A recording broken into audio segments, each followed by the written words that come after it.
대한예수교장로회 통합총회 제102회 신임총회장에 취임한 최기학 목사. 종교개혁 500주년의 기점에서 교단을 이끌게 된 최기학 신임총회장은 거룩한 교회, 다시 세상 속으로를 주제로 내걸고 한국교회가 개혁의 정신을 실천해야 한다고 말합니다. 지역사회 안에서 마을 공동체를 섬기고 보수와 진보의 두 축이 균형을 이뤄가야 한다고 강조하는 최기학 예장통합총회장을 만나봤습니다.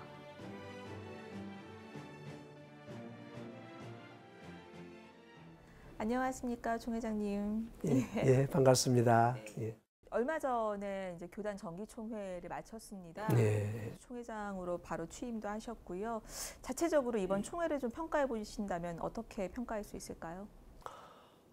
이번 102회 총회가 매우 연대기적인 의미가 있습니다.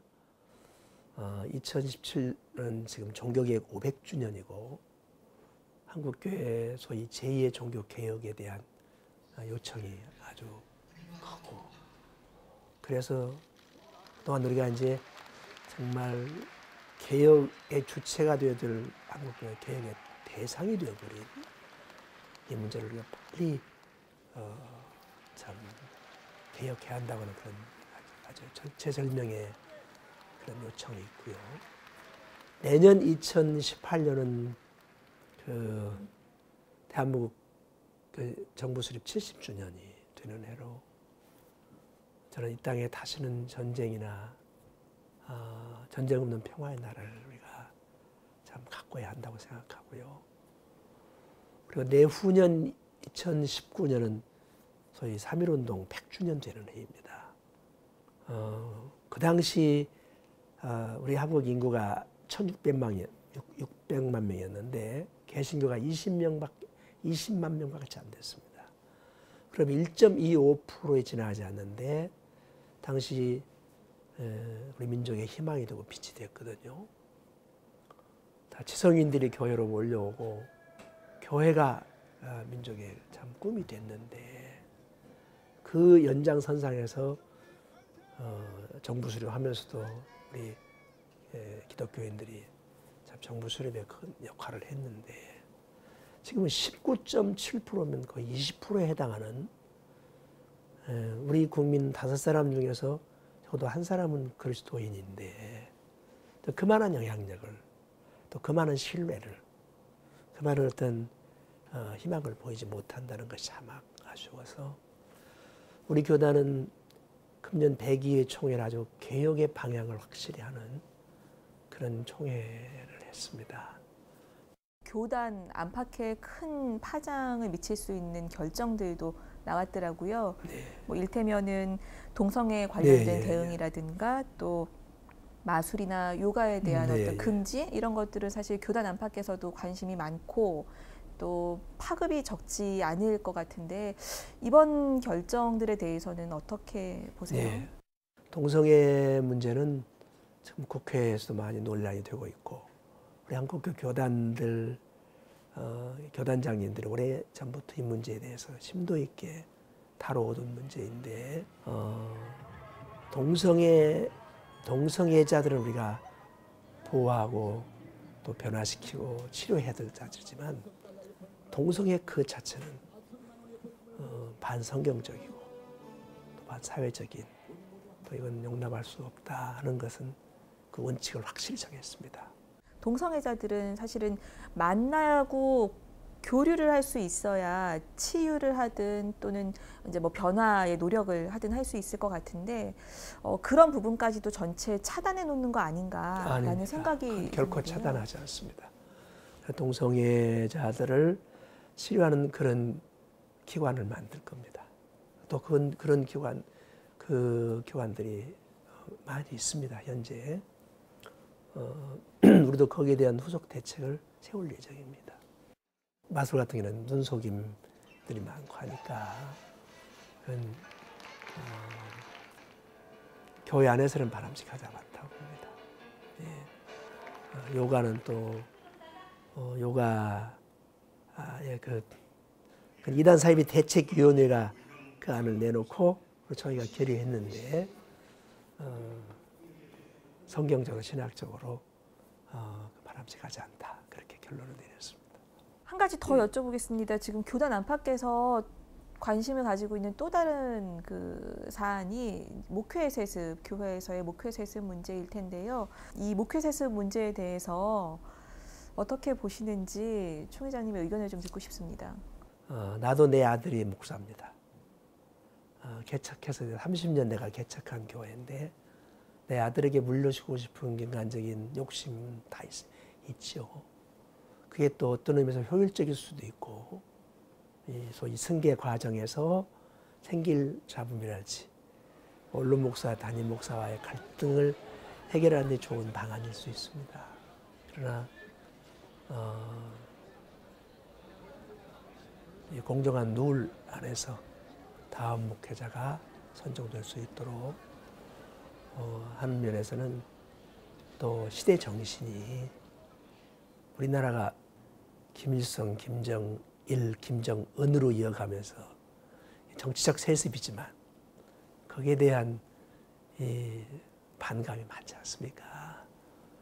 그런데 그걸 교회에서 그런다면 그게 세상에서 지탄받는 일을 교회에서 해도 되겠는가 하는 그런 그 시대 상황이나 정신을 우리 교회가 앞장서 타파해야 되겠다 하는 그런 입장에서 결의를 했고 99회기 때 법안을 만들어서 시행했습니다. 헌법위원회랄지 이런 위원회에서 그 법안이 위헌 소지가 있다 또는 무슨 기본권을 제한하는 어떤 문제가 있다고 말들 하는데 물론 그 법을 제정할 때 그런 논의가 있었습니다. 그럼에도 불구하고 우리 교회가 세상 사람보다 더 윤리적이고 또 세상 사람들을 설득시켜야 되는 입장인데 오히려 우리가 그런 세상 사람들이 폐해로 알고 있는 걸 우리 교회가 할 수 없다. 그러나 헌법 해석은 어디까지나 해석에 지나지 않습니다. 그것이 이제 법안으로 다시 개정되려면 여러 가지 절차와 과정이 있습니다. 그래서 지금 당장에 세습을 시행할 수 있는 그런 법적 장치가 없습니다. 이번 예장통합 총회 102회 주제가 거룩한 교회 다시 세상 속으로입니다. 이 주제에 맞춰서 총 회장님이 강조하시는 것은 마을 목회인데요. 마을 목회라는 게 뭔지 그리고 마을 목회를 특별히 강조하시는 이유가 있으실까요? 네. 지금 우리 한국교회 전도와 선교의 동력이 아주 급격히 떨어지고 있습니다. 그러나 가장 큰 요인이라고 보면 교회가 지역사회, 마을과 너무 이렇게 몇 단서처럼 떨어져 있습니다. 교리의 담이랄지 교회의 거룩성을 지킨다고 하는 그런 입장에서 사회와 이원론적인 그런 입장에 있었다 보니까 마을 친화적인 교회가 되지 못하고 마을과 이렇게 무슨 전쟁을 치르는 것처럼 그렇게 전도도 무슨 전쟁 치르는 것처럼 전도를 하고 이것은 결코 예수님 방식이 아니라고 봅니다. 마태복음 9장 35절 보면 예수께서 모든 마을 도시와 마을로 두루 다니사 그들의 회당에서 가르치시고 또 천국복음을 전파하시고 모든 병과 약한 것을 고치시니라. 어떤 마을 목회의 원조는 우리 예수님입니다. 예수님이 하신 방식이 가장 좋은 방식입니다. 이제 총회를 좀 넘어서 한국교회 얘기를 좀 해보겠습니다. 이번에 예장통합총회가 한국기독교연합, 새로 출범하게 된 한기연과 또 한국기독교교회협의회에서 중추적인 역할을 할 수 있는 그런 상황을 맡게 됐는데요. 한국교회 연합활동의 방향은 어떻게 잡아서 가실 계획이신가요? 독수리는 날개가 두 개 됩니다. 하나의 좌편의 날개, 우편의 날개가 있어야 하는데 우리 한국 교회가 진보적인 그런 교단도 있고 보수적인 교단도 있습니다. 우리 교단은 진보적인 교단과 보수적인 교단을 아우르는 통합 교단입니다. 지금 진보적인 교단 모임인 소위 NCCK는 우리가 70년 전에 세웠습니다. 우리 교단이 그 합동측과 에큐메니칼 그 논쟁을 해서 교단이 갈라지는 희생을 치르면서도 세계교회가 함께 가야 한다 하는 그런 큰 틀에서 진보적인 교단에 우리가 사실 메이저 교단으로 활동해왔고, 그런가 하면 보수적인 교단, 거의 우리 한국 같으면 보수적인 교단이 오히려 거의 80%가 보수적인 교단 아닙니까? 거기서도 한기총도 우리 한경진 목사님이 직접 시작을 하셨을 만큼 그렇게 보수적인 교단, 진보적인 교단이 함께 가야 합니다. 그래야 보다 더 건강한 교회가 되는 것이고, 나는 보수니까 나는 진보를 싣고 나는 진보니까 보수를 배척하는 그런 것은 교회가 가져야 하는 다양성이 아니라고 봅니다. 아까 말씀하신 대로 올해 종교개혁 500주년입니다. 네. 그런데 한국교회가 참 안타까운 모습들이 많이 드러나고 있거든요. 예, 종교개혁 500주년을 맞아서 한국교회가 정말 개혁해야 할, 변화가 되어야 할 부분들은 어떤 부분들이 있는지 총 회장님 어떻게 보시는지요? 예. 종교계의 가장 중요한 핵심은 본질로 돌아가는 것이었습니다. 교회가 정말 교회의 본래의 모습을 회복하는, 그래서 우리가 마을 목회는 그런 의미에서 그 마을 목회를 하자고 했고요. 또 교회가 거룩성을 잃어버리니까, 너무 세속화되다 보니까, 그래서 우리가 거룩한 교회라고 하는 주제를 갖게 됐고요.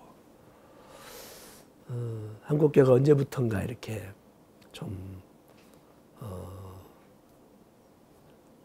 성경에서 자꾸만 멀어져 가는, 그런 교회 운동을 보다 성경적인 운동으로 돌아오도록 그렇게 하는데 주안점을 둬야 된다고 생각합니다. 마틴 루터 종교개혁 500주년은 사실 교리적인, 원리적인 종교개혁이라고 한다면 우리는 장로교입니다. 장 깔뱅은 제네바 성시화 운동을 했습니다. 사회개혁을 하는데 앞장섰거든요. 그래서 우리 이제는 교회 자체도 안에서도 우리 스스로 자정하고 변화를 통해서 거룩해야 되지만, 세상을 변화시키는 일에 우리 함께 가야 한다. 그런 개혁의 그 방향성을 가지고 있습니다. 그래도 우리 교인들한테, 저는 이제 서울 중계동에 교회가 있습니다. 아파트촌에 있습니다만, 아파트의 통장, 반장, 부녀회장, 입주자 대표, 우리가 서로 맡아서 해라. 우리가 다른 사람들은 정치적 목적으로 혹식을 할지 모르겠고 어떤 뭐 생활 대처를 할지 모르지만, 우리는 예수 정신으로 마을의 통장도 하고 반장도 하고 이장도 하자. 우리 사회를 우리 기독교 정신으로, 예수 정신으로 섬기자. 그러면 언젠가는 그 진정성이 통하고, 그래서 저 교회 우리 마을에 꼭 필요한 교회. 내가 교회를 직접 가지는 못해도 저 우리 교회야 하면 언젠가는 우리 한국 교회가 한국 사회를 어가하는 그런 희망을 주는 교회가 된다고 저는 확실히 믿고 있습니다. 총 회장님, 남북 문제에 대해서도 관심이 많으시죠? 예. 요즘에 사실 남북 관계가 일촉즉발의 상황이라서 굉장히 안타깝게 보실 것 같은데, 우리 그 남북한의 평화를 위해서 교회가 함께 이런 것들을 해주었으면 좋겠다 하는 것들이 있을까요? 예. 우리 교회가 할 수 있는 것은, 저는 북한 선교를 어떤 정치적 입장이나 또는 북한 선교가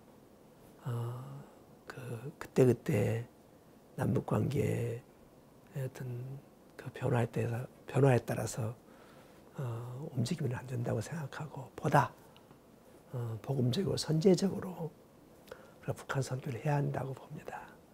그러나 요즘처럼 너무 경색된 전국이다 보니까 지금 우리가 해야 될 일은 우선 통일을 위한 또 평화 통일을 위한 또 다시는 이 땅에 전쟁이 있어서는 안 된다고 하는 그런